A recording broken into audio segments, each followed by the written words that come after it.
Hello, and welcome to another episode of Undiscovered Beasts and Strange Phenomena.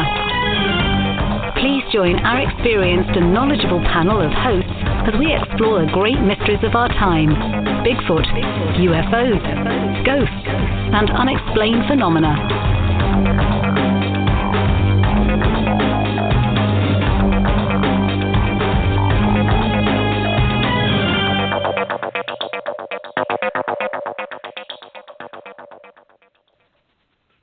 Good evening, ladies and gentlemen, and welcome to our show.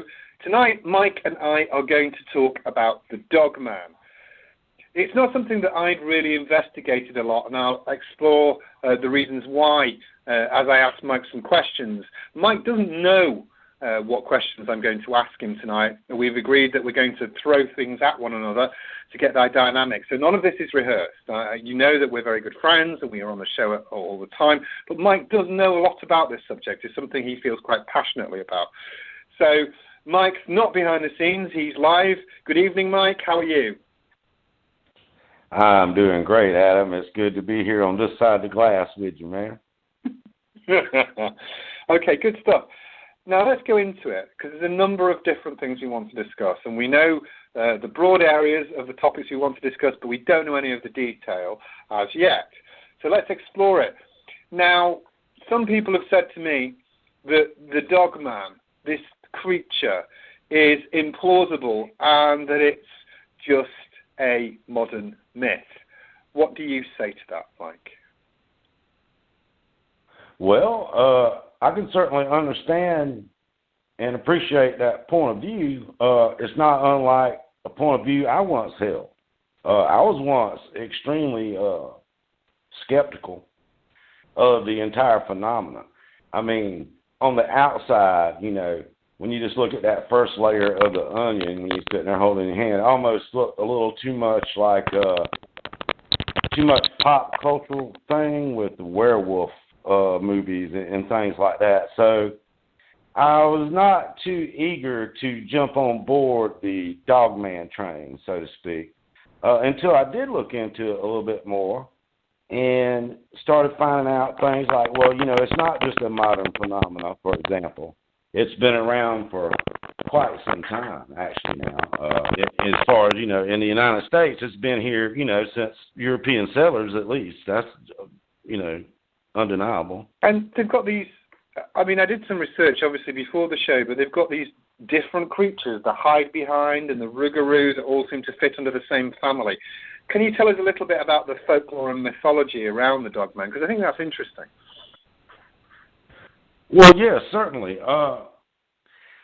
You know, there's a lot of different cases across America where there's a cryptid or a type of animal being reported that is of similar morphology or the physical makeup. You know, the physical description is the same, but it goes by many different names, and that's more of a reflection of a cultural thing and when different geographical locations and locales. Like you might have a case where early European settlers, like if I was an English settler that came here 300 years ago, and I saw something in the woods like that that matched that morphology or description, then I would relate it to what I would know at the time, and that was often the case. It was related to what was called the hide behind. Now, the hide behind name later became quite famous in the Pacific Northwest some 100 years later in the 18th and 19th centuries. With loggers, you know, there's devil, monkeys, wolf, ape, you name it. Dogman is the current kind of cool term for it, you know, in a lot of people's mind.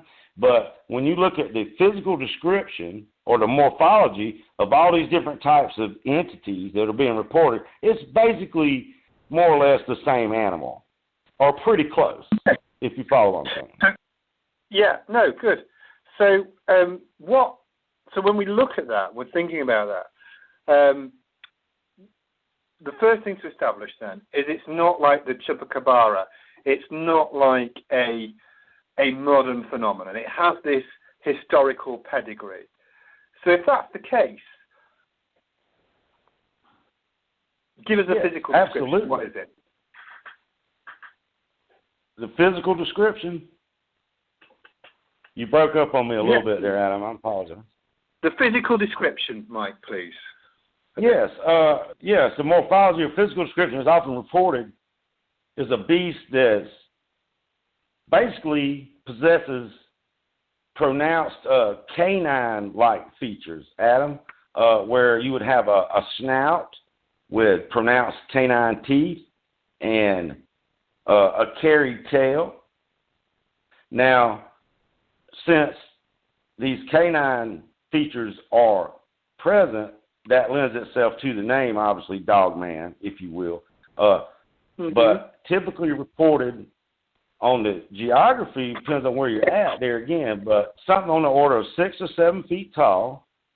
And a lot of reports come from around, historically speaking, come from the Great Lakes area. And up there, the coloration is quite often reported as a gray to brown color, whereas the concentration of sightings that fall more down around the Gulf Coast reflect a darker colored animal that's often charcoal to black in color.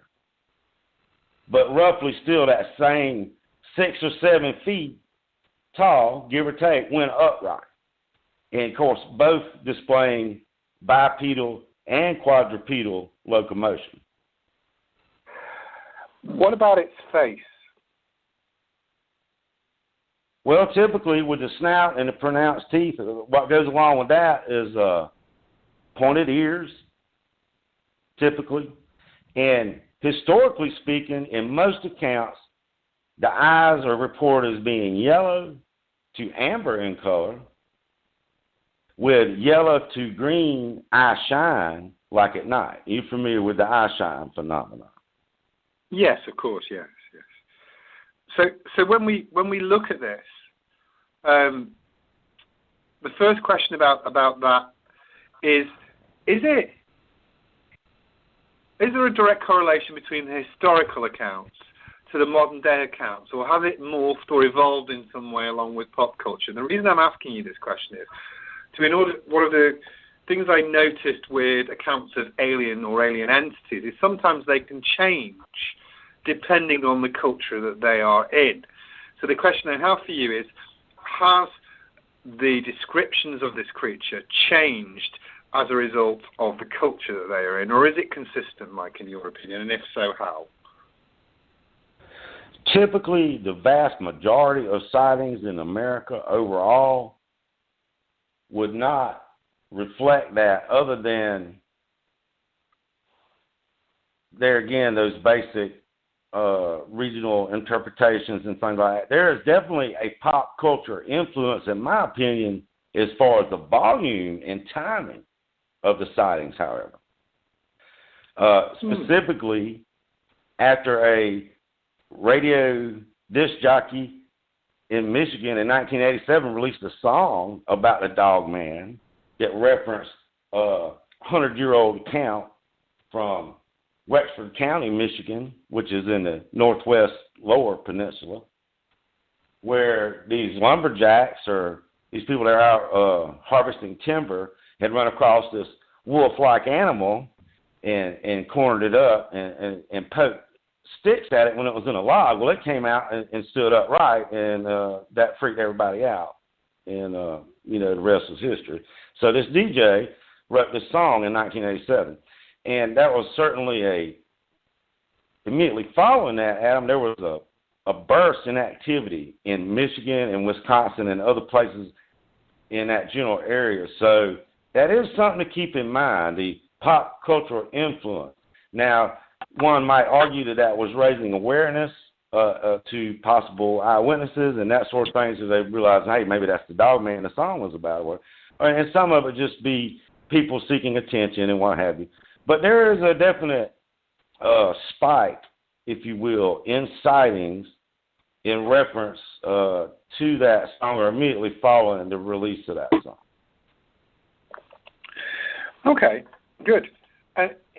Now, what I'm interested in is when you think about this sort of creature, the first point I put to you about its possible existence is, if this is a physical animal, then how could it have evolved, Mike? So I want to explore what the eyewitnesses say later, but if this is a physical animal, I have some difficulty understanding its evolutionary lineage. What do you say to that? Well, first and foremost, I don't have to remind you, but I'll remind the listeners that I very much believe in science, and I'm not much into comic book theories and that sort of thing. Absolutely. So I like to look for precedents, right? So I would like to make a quick analogy for you. It's an analogy you can appreciate with Bigfoot and Gigantopithecus. That does not, Giganto does not represent a direct lineage, but it does present a precedent for a large ape-like animal of that proportion. So I would cite Dinopithecus, okay, which is basically a prehistoric baboon of massive proportion, for in the simplest terms. Mm-hmm. There again, probably not a direct lineage, but it does show that it would not be unprecedented for a very large 6 to 7 foot, 50 kilogram animal to exist. Are you suggesting with your proposition there that the Dogman, rather than be sort of canid, is more likely to be related to apes in some way? Or is this just a... 1,000%, Adam. That's exactly what I'm telling you. I look at it this way, the precedent thing. Okay, it's a mammal. It's got hair on it. We can kind of both agree on that. Well, it's probably a mammal. It's got hair. It's covered in hair. Okay. Yeah. So, what you got after that? Well, what we got for precedents for mammals walking around on 2 legs? Not a whole lot. Primates. Okay? High order primates. Mm-hmm. Anthropods. Right? So, I don't believe in the comic book explanation it's some, government experiment gone wrong, like the secret Nazi werewolf armies done got loose from the Antarctic base or something, or anything like that. I look for a scientific precedent, right? So if you look at the characteristics, it's a lot like Dinopithecus. It's kind of a practical matter to me. So, yeah, I don't really see a lot of dogs walk around on 2 legs, but there's precedent for primates to do that. Okay, so that's your theory, and we'll explore some tangents around it later on. I just wanted to sort of look at the physical description, the history of it, and what you think it might be, and we'll come on to why you've made that conclusion later. I just want to explore a little bit about this beast of Bay Road. There's a lot. You mentioned about there's a lot of things happening in Wisconsin in the 90s, and is there a particular reason why there seems to be activity there, or could you tell us something about this beast of Bay Road and why it became such a cultural phenomenon there? Well, certainly. While the Dogman, if you will, phenomena is nationwide, no doubt. There are certain areas that seem to represent a higher density of reports or alleged activity. And one of those areas being up around the Great Lakes, the Washington, Michigan, Ohio area, etc. And the other being, like I mentioned earlier, around the Gulf Coast, and then some degree in the Pacific Northwest, particularly in the 18th and 19th century, but also, John Green, of all people, investigated reports of a large monkey-like animal with a carried tail, even 3-toed track in British Columbia. And there again, in regards to morphology, the 3-toed track, 3 fingers and 3 toes, is a repeated, recurring theme over and over again. In the case of Bray Road, that activity more or less started around 1936 when residents in the area would occasionally see in a field or crossing a road a strange,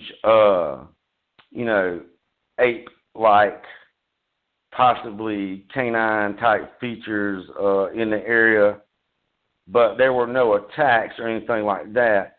And there again, there were a few scattered reports, particularly I believe in 59, but in around 1987 through the early to mid 90s, there was a spike of reports in that geographical area, which of course is in the Elkhorn, Wisconsin area in southeastern Wisconsin. So even before that popular radio show had that song come out, there were a number of established reports in the area. Why do you think that might be, Mike? Do you think there's a particular reason, or is it just a cultural phenomenon, or is this somewhere where there might be a location for these things? I think that a lot of times, Adam, in the case with a lot of cryptids like that, some of it is cultural, and there's usually a percentage of that. But it may be simply a matter of preferred range. I mean, elephants live where elephants live for different reasons or whatever. Bears live where they live it might be like where it's the right environment. It might just lend itself to, a successful lifestyle. There might be the appropriate forage, game, shelter, etc., range area or whatnot.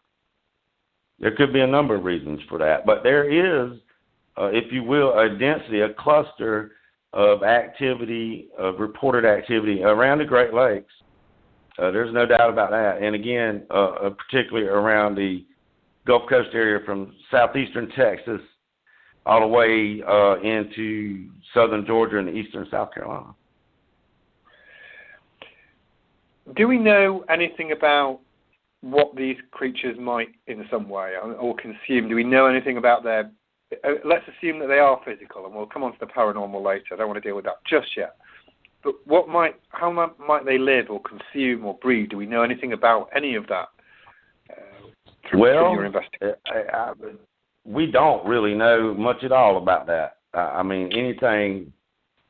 Clues are few and far between, and much of that would obviously be conjecture on my part.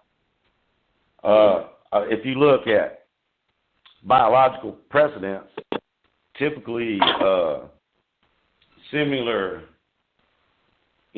mammals, similar primates would be foragers and omnivores. They eat a little bit of everything, take advantage of what's available. Particularly with the case of anthropods and higher primates of that sort. A lot of times they eat what's available. They're pretty adaptive, if you will. I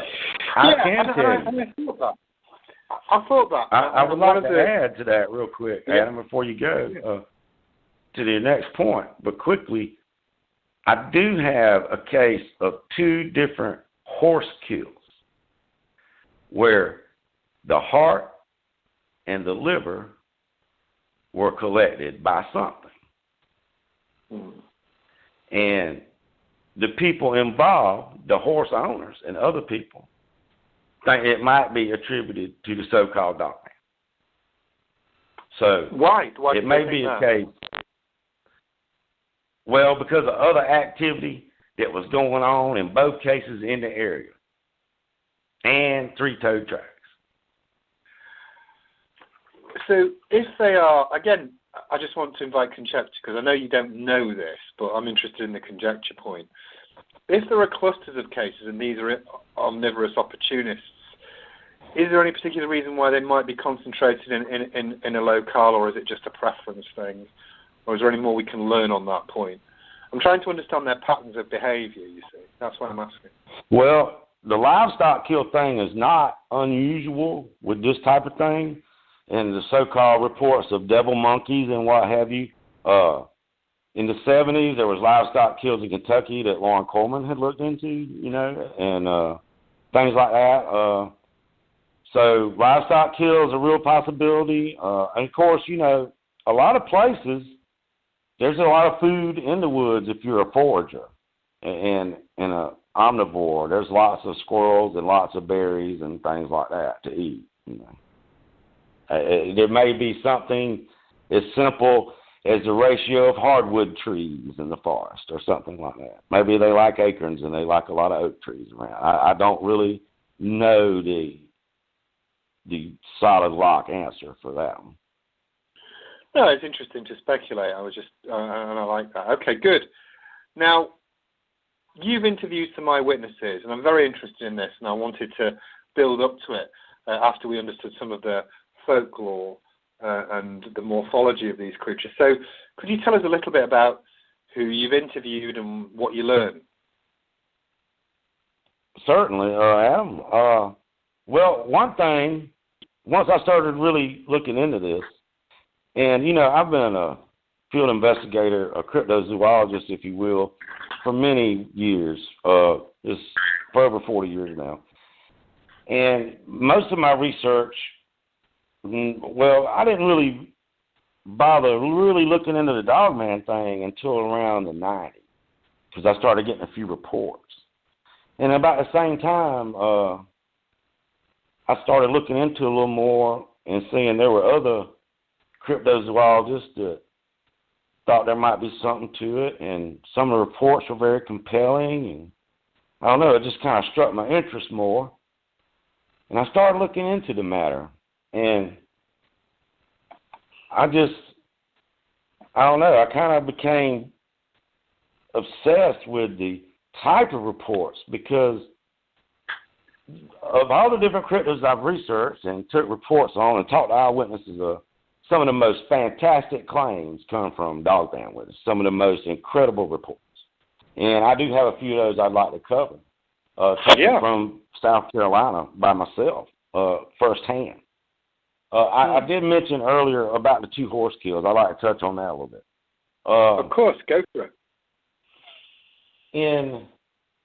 I believe, it was the winter of 2001, shortly after 2001 began, so it would have been in January of 2001. I talked with a gentleman by the name of Freddie Timmons, who a few weeks prior to that had lost a horse. Now, it was raining kind of before, during, and after all this, so the tracks was not very good. I did see some. I went and investigated proper, at the location and talked to the witness. They done buried the horse, but the man had pictures, and they weren't easy to look at, Adam. I'm an animal lover, and whatever happened to this horse bothered me, okay? And it just kind of like freaked me out the way the horse, I don't want to be too graphic here, but something turned the horse over and harvested the organ. And it wasn't a pleasant experience, I'm sure, for the horse. Okay, so that whole thing really, kind of upset me, but really, made me say, man, if the so-called Dogman or whatever really did that, this thing's one more badass thing right here. I don't want no part of that, Bigfoot's one thing, but I ain't never seen nothing do an animal like that, or not especially a big old horse. So that was that, and then just a few years later, in 2004, I was put in contact with Mr. Thibodeau that had lost a horse. Now, the first one I should mention was in Holly Hill, South Carolina. Would have been at the end of 2000 when the incident occurred. And then in Summerville, South Carolina, I retroactively found out about an event in 1997 where a horse was killed in the same way. So these two accounts are very similar. In both cases, strange things is going on in the area prior to that. And in both cases, allegedly, there was three-toed tracks involved. Okay, and that three-toed tracks, 3 fingers and 3 toes, that's something that keeps coming back around, and it's something that was even attributed originally to the hide behind some centuries ago. Yeah. Okay. So that's described as having Go ahead. That's described, just to interject slightly, just before, because you mentioned that point. Sure. The hide behind was traditionally described as having these 3 toes and three fingers, and these reports go back hundreds of years, yeah? Absolutely. Absolutely. And anybody can Google that, and the first picture you're going to see when you Google one word, hide behind, is an illustration from a book in 1936, I believe it was. But you'll see it's a shaggy dog with a carried tail and 3 fingers and 3 toes. And okay, great. Said to be razor sharp claws, no doubt. So, but this other second horse kill was in Somerville, which is, I don't know, a half-hour drive maybe at the most from the first in Holly Hill. But there was a few years difference where the horses was killed in a similar fashion, and there was strange noises and animals acting weird and just high strangeness going on. And that's another thing with a Dogman. It's just weird, man. Adam, it's just strange and it's just creepy. It just does creepy stuff. And some of the accounts reflect that.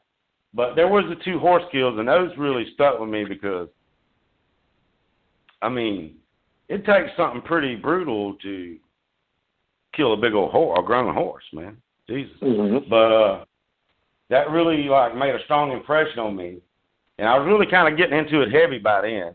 And this is in the early 2000s. I was, kind of buying into the Dogman hard. And I was starting to get other reports. There was the case, and through the years, I've gotten more. And then in the last few years, I've gotten quite a few. There was a case, I'm trying to think in chronological order. A few years back, I talked to one of the more incredible cases of any cryptid sighting because of one aspect of this thing. Quickly, it was a father and daughter, and I don't know if I had permission to use the woman's name. I'm not going to call her name, but I talked to this lady a few years back, about 5 years ago, in 2015, where there was chickens missing and stuff going on around the farm there. And this is in Orangeburg County, South Carolina. And it's really weird. Even the sightings in South Carolina are clustered together in a small geographical area. There's the sightings I know about anyway. And I should clarify that. I don't know about all the sightings. There's no way for me to. Some sightings don't even get reported. So. This woman and her father witnessed a Dogman basically walk out of the chicken coop like a man through the door of the chicken coop with a chicken under its arm. And they lost it. They just lost it. It was carrying the chicken like a football, she said. Okay? So he made her go in the house. He went and got the shotgun, and they ended up moving. And she was just as matter of fact about it as she could be. I mean, she didn't stutter a bit when she said it. What that did was she say one it of the looked more like? incredible accounts. Go ahead, I'm sorry. What did she say it looked like? Oh, typically, same type of description you always get around here, Adam. Dark, very dark, charcoal gray to black, often walking upright, wolf-like, not unlike a wolf, but walking upright like a man. Carried tail, a snout, that sort of thing. I asked her about tracks, but this was many years after because this occurred in the 80s, and I was talking to her in 2015. So, but she remembered it clearly, and they ended up moving. So it was something that affected her family, pretty heavily. Yeah. There's a couple of things that are burning in my mind that I want to ask you. First of all, this might sound strange, but I just want to ask you 2 questions about this animal thing. So first of all, did she say when the Dogman was allegedly leaving with the chicken, was the chicken dead or alive? Do you know that? The chicken was alive. See, there's a couple of things which are unusual. She thinks the chicken was alive. She don't have no way of knowing that. It wasn't like You know, a chicken, it's a funny thing. You know, I don't know if you've ever, like, processed a chicken at home, a live chicken, but they can move around a little bit even after, you know. So she thinks the chicken was alive. Yeah. I mean, that's why I know they can. I mean, they can run around with no head on. I don't want to get too graphic, but I didn't want to be graphic, but you know what I'm saying. She thinks the chicken was alive. It was at a bit of a distance. She didn't get that great of a look at it, but I did ask her that because I was curious about it as well. Yeah, and I'll tell you why I'm asking these questions, because, and I want to put this to you. So when you described the horse account, you talked. What struck me when I was listening to the account of the horse, and you speculated it may be a dogman. Of course, nobody saw it as a dogman, but you speculated why. You said there's been a lot of other activity, and I understand that.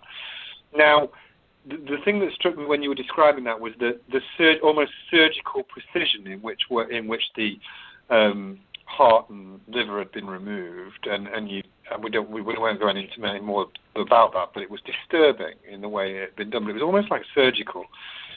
Now, then the thing that struck me when I was listening to the account of the dogman removing the chicken, it didn't behave like a normal animal.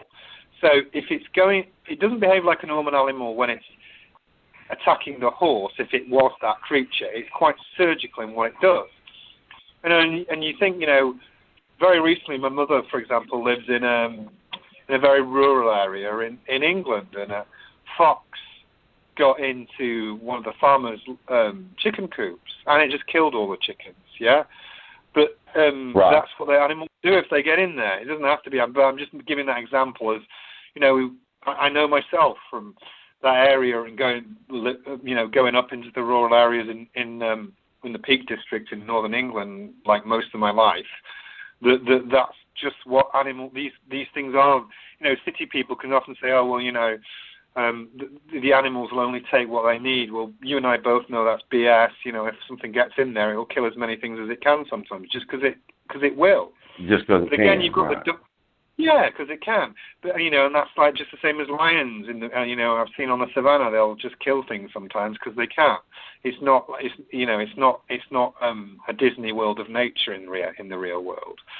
But the point I'm making here again is that this creature would have behaved distinct from, or not in the norm from, a normal creature. It's like physically carrying one chicken out, which may or may not be alive. It almost doesn't matter. But that's really unusual behaviour in both instances.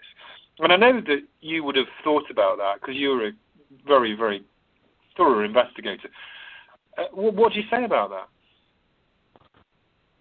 I say that the so-called dogman, or the wolf ape, or whatever you want to call him, the hide behind, the rougarou, devil monkey, you name it.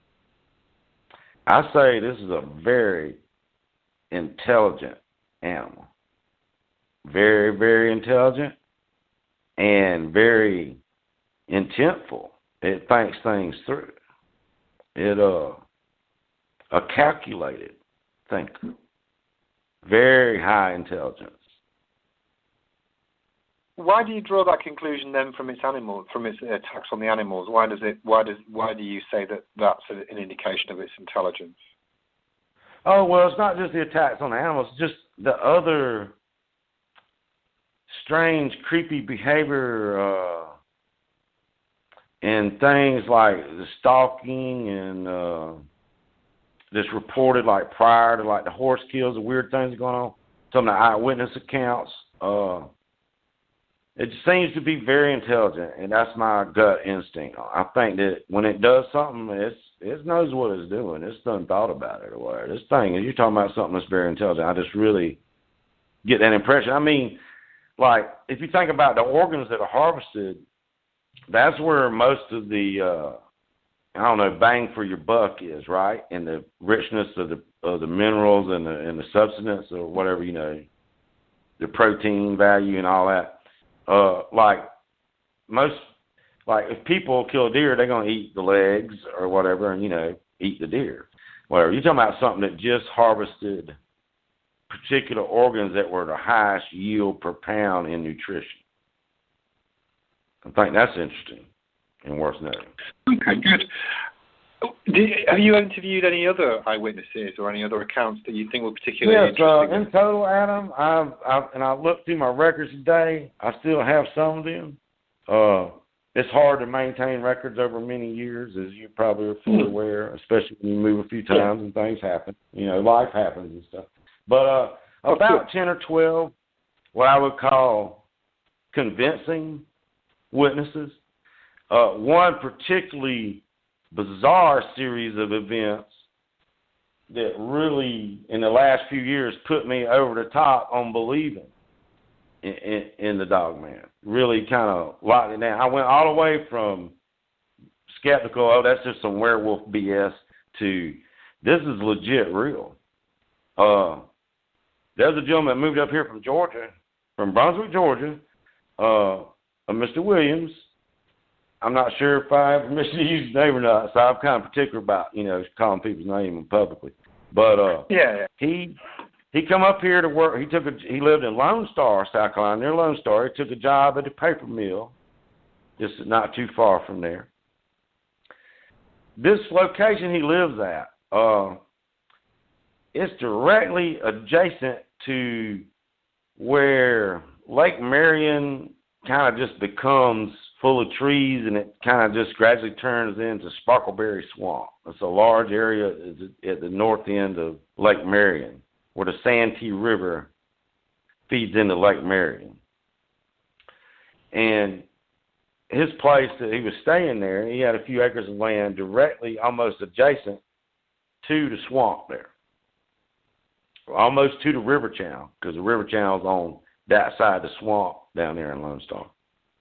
And what was going on, well, let me tell you first that the gentleman contacted me the year before, and I took his name and his information, but I never did follow up on it. It was one of those things, Adam, where you can't follow up on everything all the time, and you just kind of have to, maybe if I get down in the area, I'll go check it out or whatever. I just never, for whatever reason, there were other things going on. I was following up on other cases and things like that. But he called me back. The next year, the same thing was going on. It was getting worse. He contacted me in 2017 and 2018.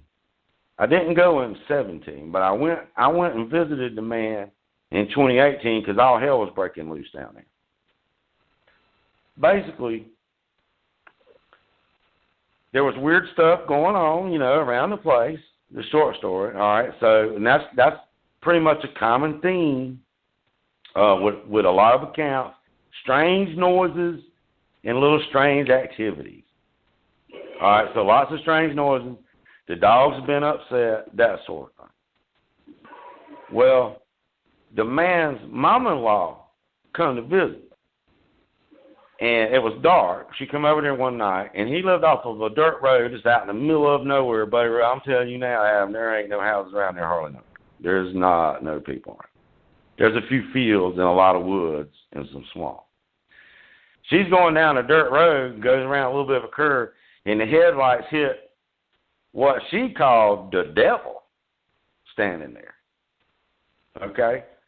So this is like maybe a quarter of a mile from a man's house. So she gets to the house. She's got my man on the phone, making him come outside with the gun and cut all the lights on before she get out the car and go in. Scared her to death, this thing. That she described to him. Now, I did not talk to her firsthand, but I did talk to Mr. Williams many times. And she described to him what was basically, when I heard what he said, I'm just thinking, this is a Dogman, or a large, upright, and she can only see, like, the top half of the animal because there's undergrowth and stuff on the side of the road, like, next to this power line. So the headlights hit this thing. It's this black-looking thing with pointed ears standing there with these glowing eyes looking at her. And her brain just said, wow, that looks a lot like the devil, and it scared the hell out of her. So that was fine and dandy. About a week later,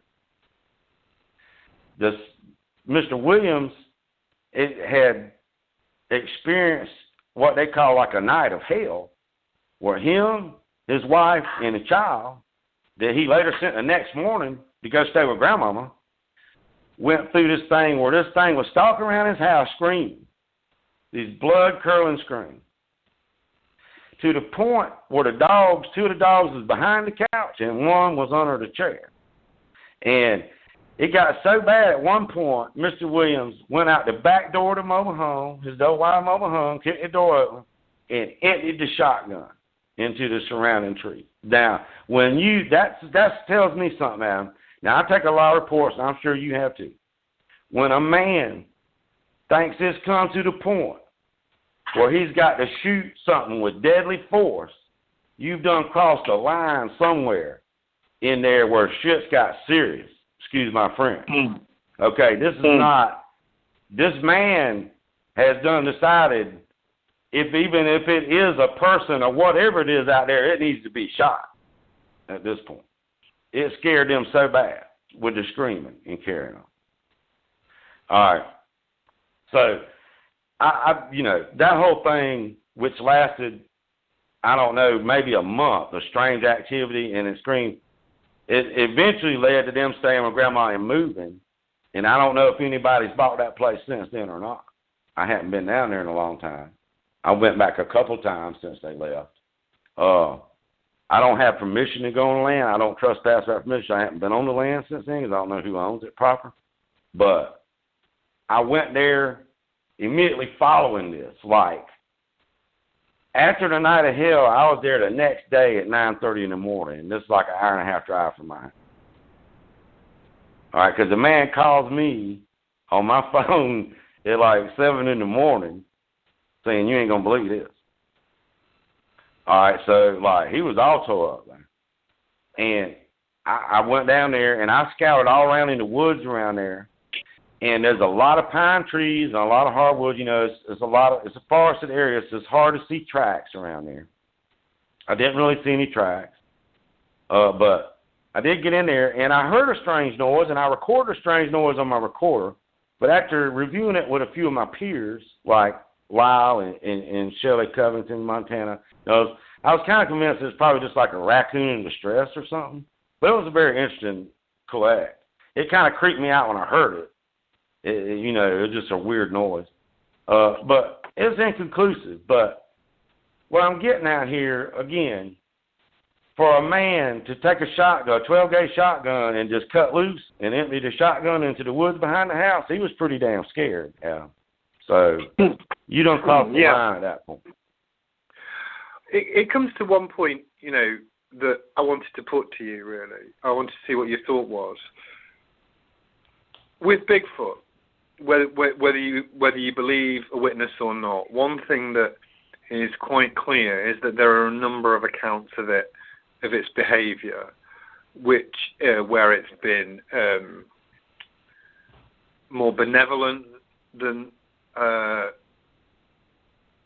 it needs to be, where it's been malevolent, but it's showing a pattern of behaviour, non-committal, in the same way as people might be. You have good people, bad people, people are indifferent, and that's just the way people are. Just like animals, good dogs, bad dogs, lazy dogs. But what higher creatures have is a personality and emotion. That's my point. Now, as far as I can see with Dogman, it seems to have no redeeming features. It seems to be just unpleasant, relentlessly, malevolent, seeks to persecute, scare, destroy. All of these things. It's negative. What do you say about that, Mike? Do you agree or not? I would say my gut instinct, as a researcher of over 4 decades, has looked at everything from Bigfoot to lake monsters and what have you. I really think the so-called Dogman or Wolf or whatever is a cold-blooded killer that shows absolutely no remorse. It has no compassion for you. You are directly in the food chain, and it's just that simple. And Dogman don't care, Adam. Dogman don't care. And that bothers me. I like that. I like the way you say that. Dogman don't care. That should be the title of a song. Dogman don't care, bro. Dogman. He's creepy as hell. He does creepy stuff. He scares the hell out of me. It's the only thing I'm afraid of, Adam. I'm not afraid of Bigfoot. Really? I'm not afraid of the Lake Murray monster getting me. I'm afraid of Dogman, bro. Why? Why? Because of its attitude? Yeah. I think more than anything, well, being 7 foot and pretty wiry, that's pretty, that's saying something. But if it could do a horse like what's been alleged and just, it makes this, one of the things it does, and I even recorded this about less than a mile from where you and I stood once before in the Colosea Basin. I recorded this wheezing noise, just reported. Now, if you just stand over there in the bushes and make a wheeze and this creepy-ass wheezing noise, that's just weird, bro. Yeah. Well, you didn't tell me that when we were stood there, mate. Why are you telling me now? Years I know, later? we didn't have time, man. I know, we were so many places, like, within 3 square miles or 3 or 4 square miles of where we were at, there was, like, 5 places of interest. But I found a 3-toed track that day that was put there after I walked in. I walked in, and on my way back out with my GoPro, I filmed a fresh 3-toed track that was just boing, put right there. And while I was there, you could hear on the recording that wheezing noise coming from across the creek from where I was at. Well, like a breath wheezing, like a or is it something different? Yeah, and that's just weird, man. One thing about Dogman, it makes a lot of weird noises. It's just weird that way. It's creepy to me.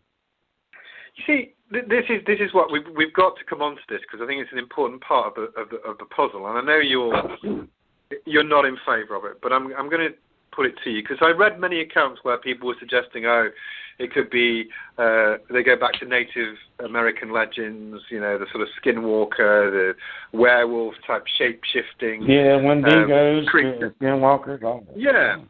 You must have considered that, and many people might say, well, it's a paranormal creature. It's relentlessly evil. It's strange. Its behaviour patterns. And you've interviewed these eyewitnesses. They're all very strange. What do you say about that, Mike? Well, it's a matter of perspective. If you say a paranormal entity like a spirit or poltergeist, I would say that, well, it leaves a track. So, do poltergeists leave a track? I don't know. I'm not that well versed on that. But so there's physical evidence of it existing in the physical realm, apparently. So I hate to go metaphysical. Now, could there be paranormal attributes?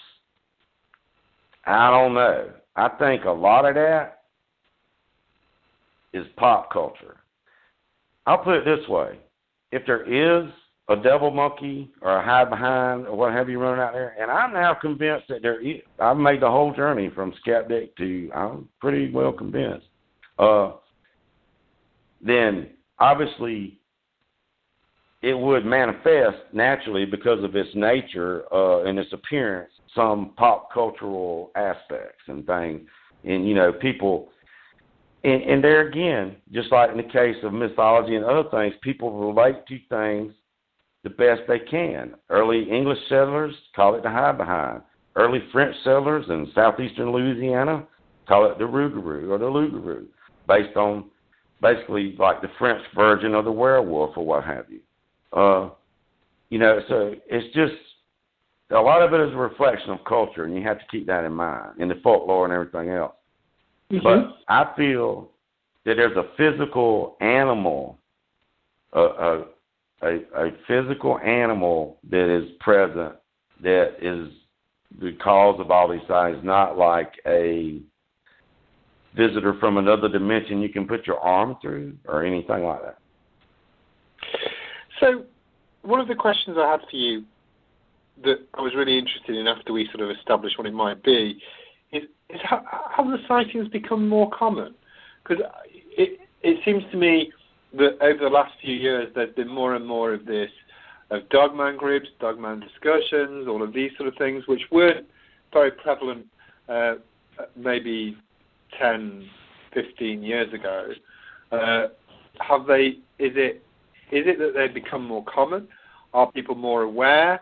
Is it fabrication? What do you think it is, Mike? Well, you're correct, Adam, and there in the last, I don't know, 10 or 12 years, there has been a tremendous influx overall in the amount of sightings and the amount of attention, I should say, in general, you know, that the public pays to Dogman. I think it's a percentages thing. I think some of it is just being aware that what I saw maybe wasn't a Bigfoot, but maybe more like this Dogman thing, if I saw something weird, you know. Some of it is just fabrication.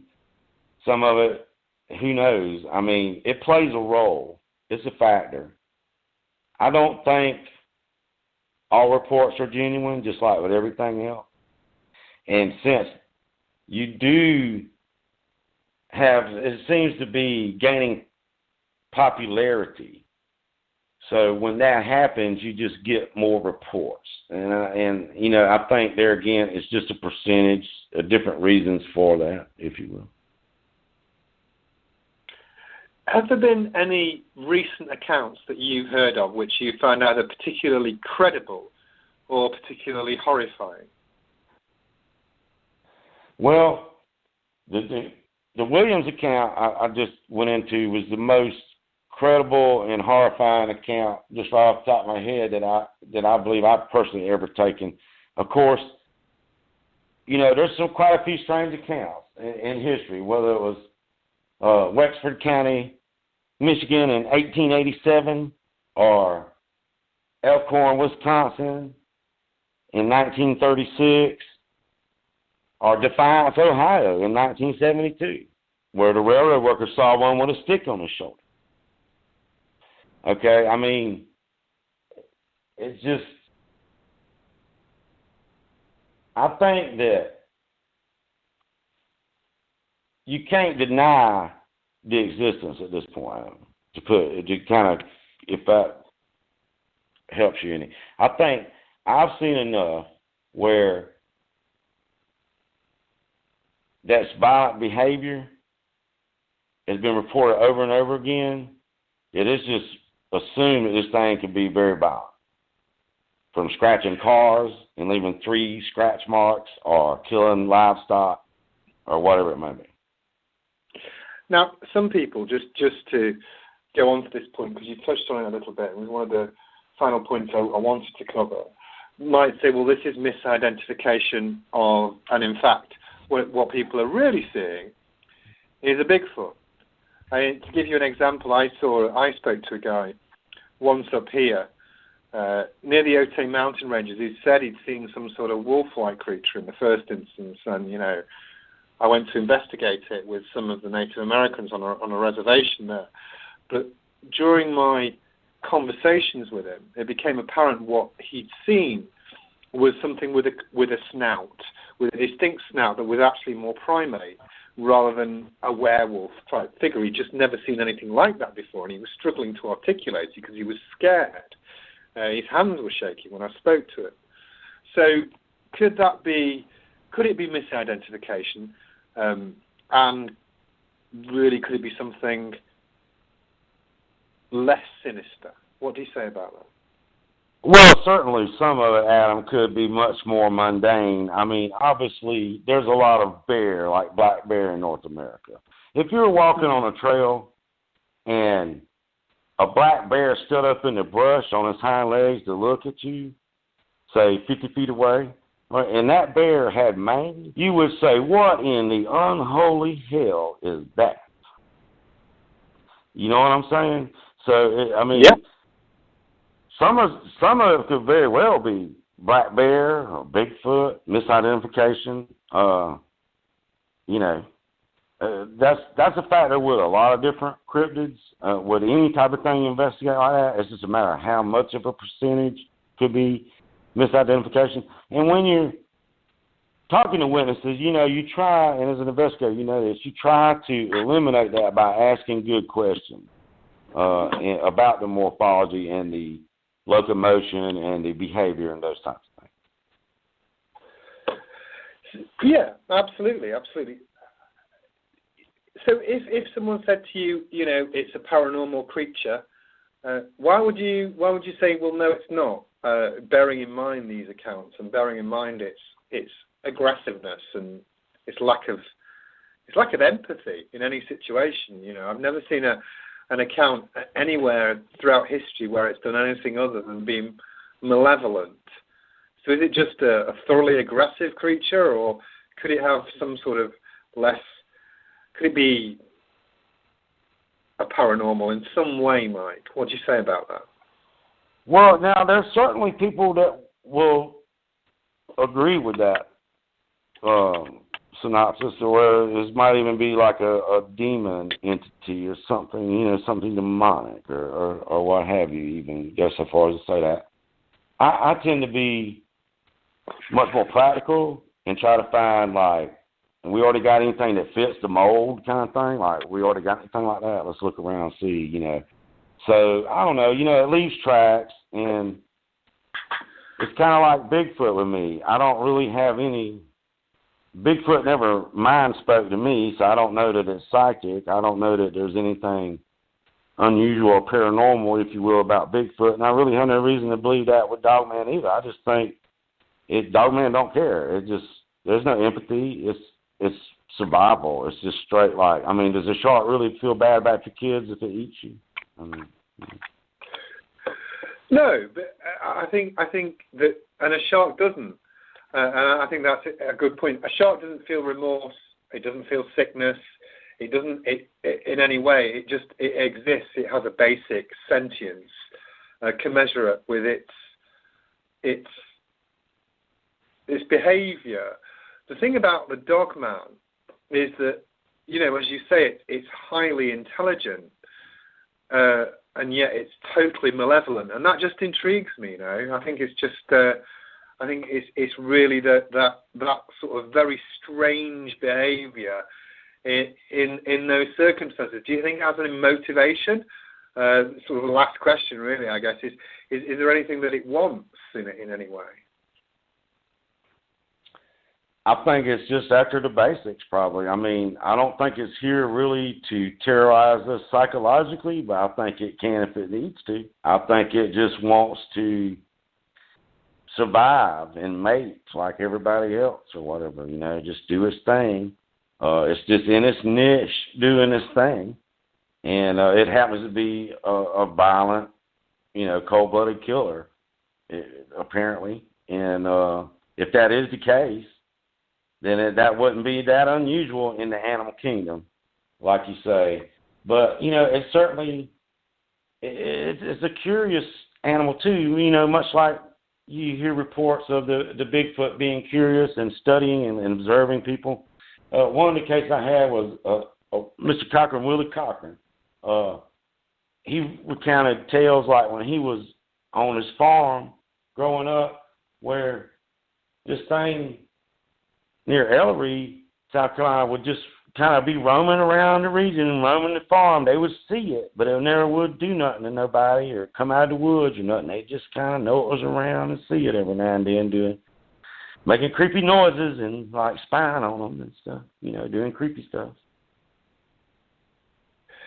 It's a very, very, very, very strange creature. And, you know, I think what I'd like to happen is if you hear any more updates or any information, particularly in your local area, then we should definitely investigate more about it. I think there's a lot to be learned about it, and I feel like, you know, today we've really started on it, but there's plenty more to learn. It certainly, its sentience and its behaviour patterns interest me. So, you know, Mike, that's been very, very useful, this conversation, and, you know, I very much appreciate you for sharing your knowledge with our listeners. Well, I appreciate you letting me come on this side of the glass with you and having a good talk about the Dogman. You know, and like I say, we barely scratched the surface. There's so much we could talk about. It's certainly a long history there, and I've made the journey from pretty much complete skeptic to complete believer.